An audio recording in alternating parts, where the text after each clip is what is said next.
Bonjour à tous. Bienvenue dans ce cours de connaissance de soi. Aujourd'hui, nous verrons ce sujet intéressant, qui comprend deux conférences en une, les dimensions, et où sont ces dimensions en nous. Dans cette rubrique, nous détaillerons tout ce qui concerne les différentes dimensions de la nature. Leurs caractéristiques. Qui les habite. Et nous verrons où se situent ces dimensions en nous-mêmes. Car comme c'est dehors, c'est dedans. Et si nous voulons accéder aux dimensions supérieures de la nature, nous devons apprendre à accéder et à gouverner nos propres dimensions intérieures. Alors, aujourd'hui nous comprendrons que nous sommes des êtres multidimensionnels, et nous apprendrons ce que nous pouvons faire pour prendre conscience de ces dimensions, pour vérifier leur existence, et mieux encore, nous apprendrons ce que nous pouvons faire pour avoir une présence consciente et permanente dans les dimensions supérieures de la nature. Commençons par étudier. Qu'est-ce qu'une dimension? Combien y en a-t-il? Et voyons chacun d'eux en détail. Qu'est-ce qu'une dimension? Une dimension est un niveau de conscience. Et un niveau de conscience est un niveau de sagesse, ou un niveau de perception de la réalité. Et selon notre niveau de conscience, notre perception de la réalité sera un être éveillé, qui a donc un haut niveau de conscience, un haut niveau vibratoire, peut non seulement percevoir toutes les dimensions, les plus hautes et les plus basses, mais aussi y accéder à volonté, et s'y mouvoir à volonté. Alors qu'un être avec un niveau de conscience bas, en raison de son faible niveau vibratoire, habite et se rapporte aux dimensions inférieures. Et n'est pas capable de percevoir la réalité de dimensions supérieures à celle dans laquelle il habite. Il y a autant de dimensions que de niveaux de conscience. Chacun de nous a un niveau de conscience complètement différent. C'est pourquoi chaque personne perçoit la réalité différemment. Une personne avec un haut niveau de conscience perçoit la réalité d'une manière complètement différente qu'une personne avec un niveau de conscience inférieur. Ainsi, selon notre niveau de conscience, ou notre façon de percevoir la réalité, notre souffrance, notre douleur, le nombre de pensées et d'émotions négatives que nous avons sont déterminés. Parce que nous percevons la réalité selon ce que nous sommes intérieurement, selon nos propres défauts psychologiques, ou leur absence. Si nous éliminons nos défauts psychologiques, ceux qui ont piégé et conditionné notre conscience, notre niveau de conscience s'élèvera. Ainsi, notre perception de la réalité changerait radicalement. Immédiatement nous percevons notre réalité d'une manière différente, d'une perspective plus élevée, nous ne sommes plus dans la même dimension. Plus la dimension est basse, plus la douleur, l'ignorance, la souffrance et la matérialité. Au lieu de cela, plus la dimension est élevée, plus il y a de liberté, plus il y a de bonheur, plus il y a de sagesse. Ainsi, nous pouvons voir les dimensions de l'extérieur, comme des mondes parallèles à cette troisième dimension, et nous pouvons les voir de l'intérieur, comme le niveau de conscience que nous avons, ou la façon dont nous percevons la réalité. Mais les parties externes et internes sont complètement liées, car si nous élevons notre niveau de conscience, cela nous donne immédiatement accès à des dimensions supérieures dans la nature. Et toutes les dimensions sont synthétisées dans les 7 dimensions fondamentales de la nature, que nous allons étudier aujourd'hui.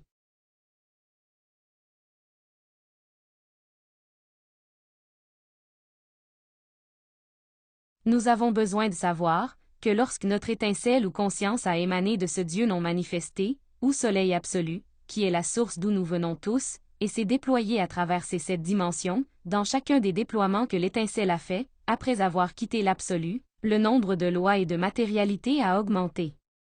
Dans le Soleil absolu, une seule loi, c'est la loi de l'amour, gouverne. Il n'y a donc là que plénitude et bonheur. Mais à mesure que la création descend, les différentes dimensions apparaissent. Au fur et à mesure que nous descendons dans la création, chaque déploiement est plus lourd, chaque dimension est régie par de plus en plus de lois, et donc il y a de plus en plus de limitations, plus de souffrance et plus de matérialité. La création descend du subtil au grossier. Au fur et à mesure que l'ego se multiplie, ces dimensions deviennent plus lourdes et nous tombons dans des niveaux de conscience de plus en plus bas. Examinons chaque dimension en détail, afin que nous puissions mieux comprendre cela. Regardons la première dimension, qui est la plus basse. La première dimension est la longitude, ou la distance entre deux points. On retrouve ici toutes les distances ou mesures linéaires, telles que le mètre, le kilomètre, etc. Le monde qui appartient à la première dimension s'appelle Tritocosme, également connu sous le nom de enfer. C'est le monde de tous les atomes. Dans ce monde, habitent toutes les espèces de monocerveaux. Des créatures qui n'ont qu'un seul cerveau, qui est le cerveau émotionnel. Comme les pierres et les minéraux, que bien que nous les voyons inertes, et croyons qu'ils n'ont pas de vie, ayant une étincelle à l'intérieur, ils ont non seulement de la vie, mais sont également capables de ressentir des goûts et des dégoûts. De plus, cette dimension est habitée par certaines espèces de bicerveaux qui n'ont pas de colonne vertébrale.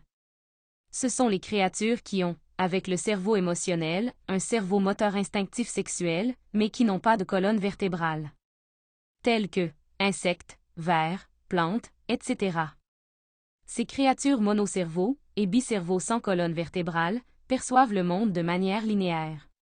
Bien que nous les percevions de manière tridimensionnelle, car une dimension supérieure peut percevoir une dimension inférieure, ils ne nous perçoivent pas de la même manière, ils nous voient comme des points au bout de leur ligne de vision. Le mouvement intérieur des êtres qui habitent cette dimension est linéaire, c'est-à-dire qu'ils ne font que passer du goût au dégoût. Ils passent de la douleur au plaisir, et reviennent à la douleur, comme la plante qui a soif et qui est rassasiée, ou l'insecte qui a besoin de se reproduire et de s'accoupler. Et c'est ainsi que se passe toute leur existence. Aller d'un point à un autre. En nous, cette dimension se situe dans nos glandes sexuelles, dans notre système séminal. Il y a notre ego, et notre ego se déplace aussi linéairement, allant constamment du plaisir à la douleur. Les sous-dimensions de cette première dimension vont de 192 à 24 576 lois. Voilà le nombre de limitations auxquelles ils peuvent être soumis. On voit donc que cette dimension peut devenir vraiment dense. La seconde dimension est la surface, ou le déplacement d'une ligne dans l'espace. Dans cette dimension on retrouve tous les bicerveaux, soit des créatures qui ont deux cerveaux, le cerveau émotionnel et le cerveau moteur instinctif sexuel, mais qui ont aussi une colonne vertébrale. Comme les chiens, les chats, les vaches, les oiseaux, etc. Ils peuvent ressentir et ne pas aimer, ils peuvent bouger, ils peuvent se reproduire et ils enregistrent instinctivement les émotions. Par conséquent, ils enregistrent des sensations, et grâce à cela, ils développent, par exemple, la peur et certains états de tristesse. Les créatures qui habitent cette dimension perçoivent la réalité de manière bidimensionnelle. Ils nous perçoivent comme des plans qui se chevauchent, comme les dessins animés en 2 dimensions que nous regardions à la télévision. C'est le monde des 96 lois. Et cela s'appelle limbe. Dans cette dimension se trouvent toutes les surfaces, ou mesures de surface, telles que le mètre carré, le pied carré, la verge carrée, le kilomètre carré, l'hectare, etc. Ce sont toutes les surfaces des choses qui sont données par 2 dimensions, la longueur par la largeur ou par la hauteur. Dans cette dimension nous retrouvons notre personnalité, et toute notre superficialité, les apparences des volumes, les formes physiques. Cette dimension est assez lourde, elle est régie par 96 lois. Ces 2 dimensions, la première et la seconde, sont nos infradimensions, ou dimensions inférieures à cette 3e dimension dans laquelle nous vivons. Voyons maintenant la 3e dimension, ou dimension du volume. On va trouver ici tous les corps ou choses, à présence physique organique ou inorganique, à 3 dimensions, longueur, largeur et hauteur.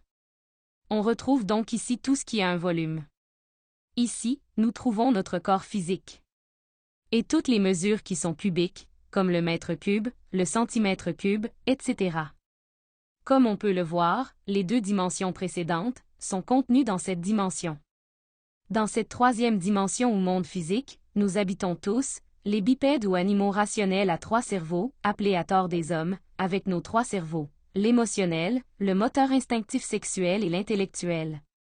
Et puisque nous avons 3 cerveaux, nous pouvons nous auto-réaliser, en humanisant et en désanimalisant, dans l'une de nos 108 existences en tant qu'humains. Nous avons un cerveau intellectuel qui nous permet de réfléchir à nos propres actions et de nous juger. Il y a aussi une particularité importante, qui nous différencie des animaux de la seconde dimension. Et c'est que nous avons une colonne vertébrale droite, qui représente cet escalier vers le ciel, ou ce tunnel à travers lequel nous pouvons élever notre énergie sexuelle, vers nos centres supérieurs, pour devenir des êtres auto-réalisés. Cette dimension est soumise à 48 lois. Et son importance réside dans le fait que, dans cette dimension, nous avons un corps physique humain, qui est un condenseur d'énergie sexuelle créatrice. Et nous pouvons transmuter cette énergie sexuelle en nous unissant sexuellement avec un partenaire du sexe opposé. Masculin avec féminin, pour créer les corps existentiels de l'être, qui nous permettront d'avoir une présence dans les dimensions supérieures de la nature, dont nous parlerons dans un instant. Il est important de souligner que bien que notre corps physique bouge dans cette troisième dimension, notre psychologie habite constamment la seconde et la première dimension, car nous sommes constamment mus par notre personnalité et notre ego, et plus le défaut psychologique qui se manifeste en nous est lourd, notre psychologie sera soumise à plus de lois, et plus elle devient lourde.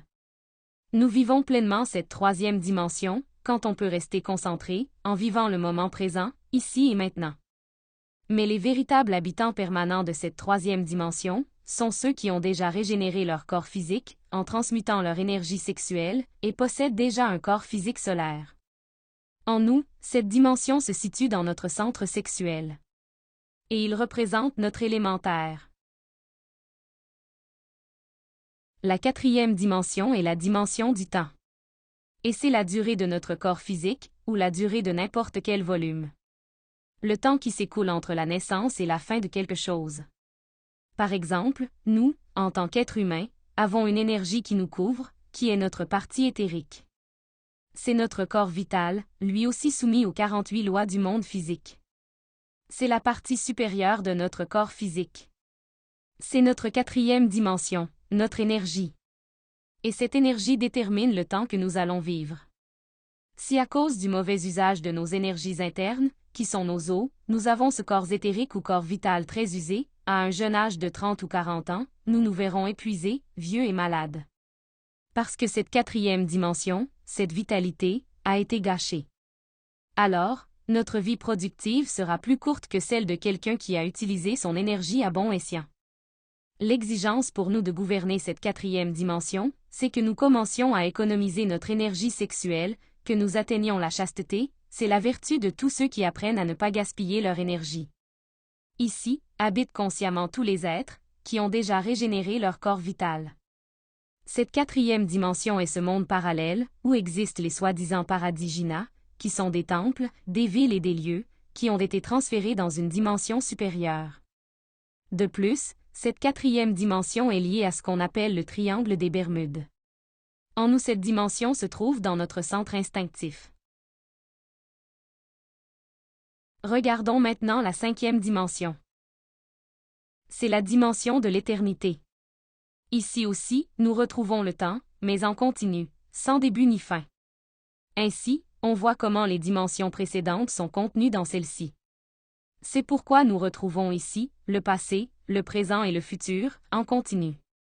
Lorsque nous déployons ou projetons dans cette cinquième dimension, tout est traité dans un éternel présent, et nous pouvons voir ce qui s'est passé il y a longtemps, ou ce qui se passera dans le futur, comme si cela se passait en ce moment.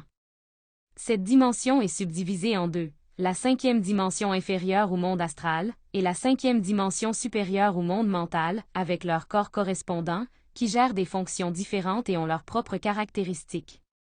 Pour que nous ayons une présence permanente et consciente dans cette dimension, nous devons créer notre corps astral et notre corps mental.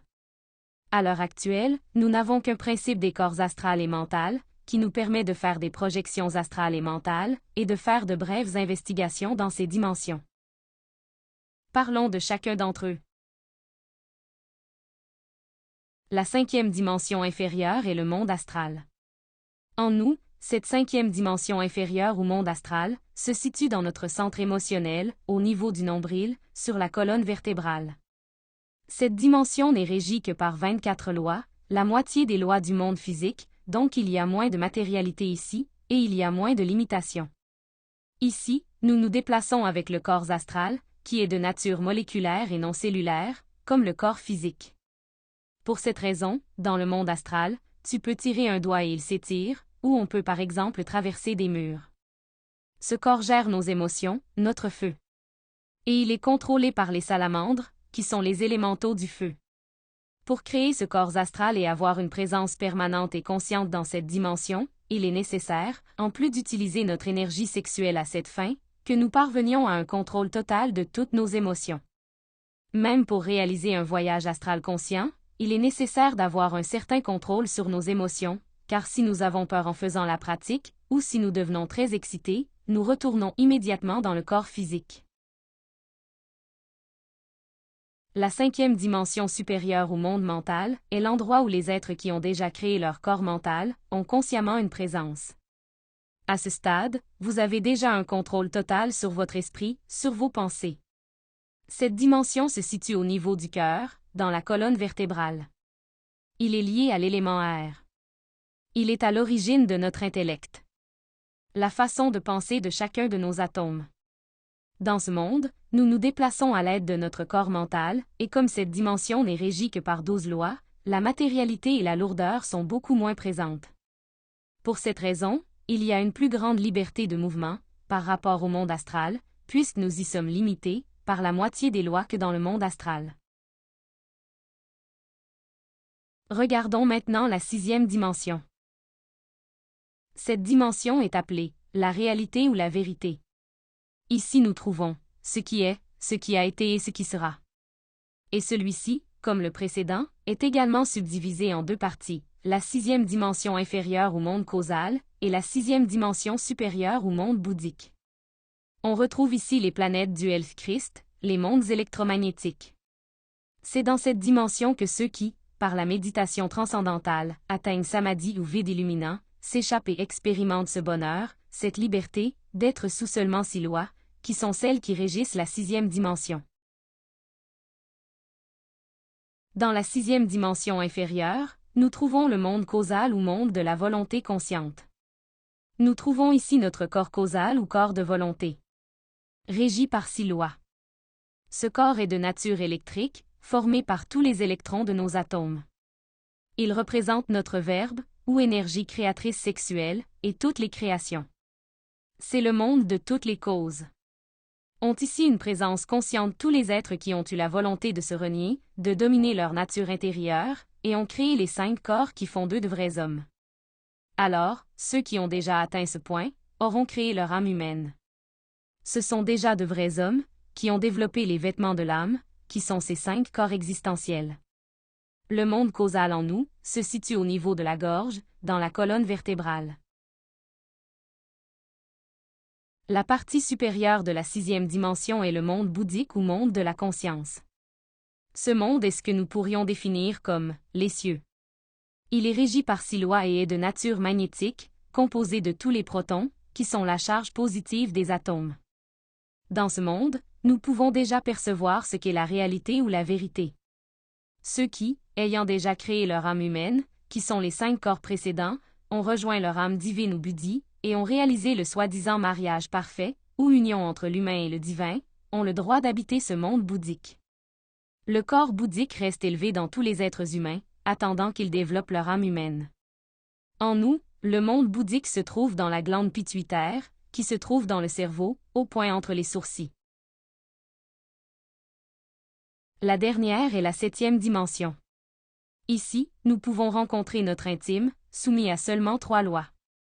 Ici, le bonheur et la liberté sont quelque chose d'indescriptible pour nous.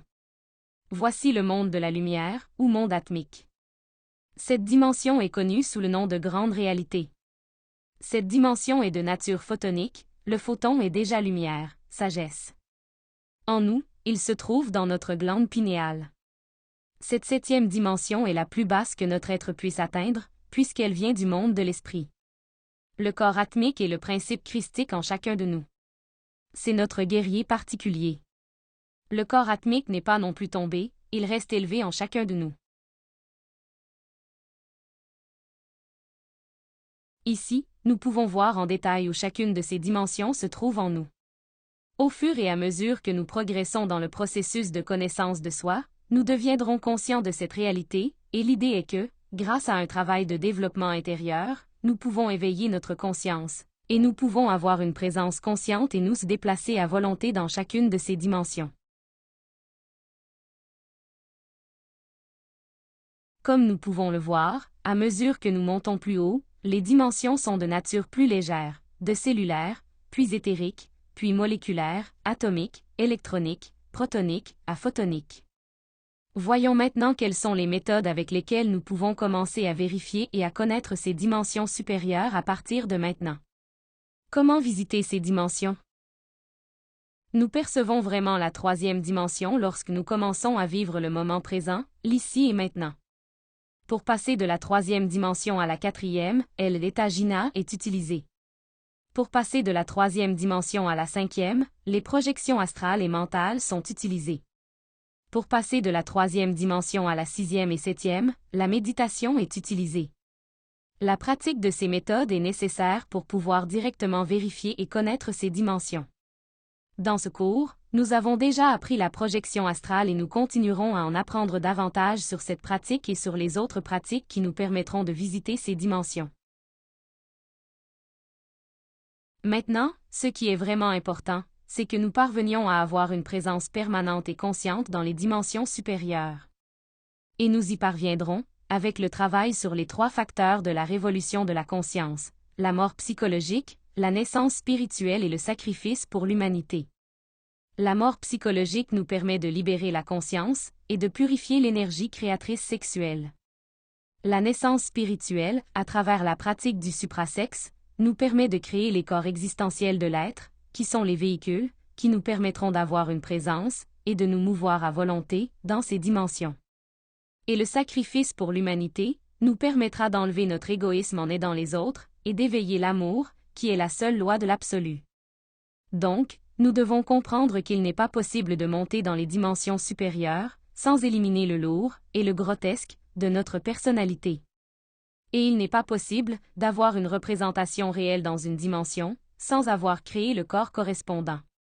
Nous sommes venus sur la planète Terre pour nous auto-réaliser et atteindre la pleine conscience, et cela n'est possible qu'en descendant dans les infradimensions, où 97% de notre essence, ou conscience, est piégée dans notre ego, et les libérer, en éliminant tous nos défauts psychologiques. Par conséquent, sans travailler sur nous-mêmes, il n'est pas possible de créer quoi que ce soit. Eh bien, c'était la conférence d'aujourd'hui. Nous remercions tous ceux qui ont participé à ce sujet. Et n'oubliez pas que vous pouvez laisser vos questions et commentaires. Et je vous invite au sujet suivant, dans lequel nous parlerons des conjurations de protection, afin que nous apprenions à nettoyer énergétiquement notre environnement, à protéger notre énergie, parmi bien d'autres choses très intéressantes. Jusqu'à la prochaine fois.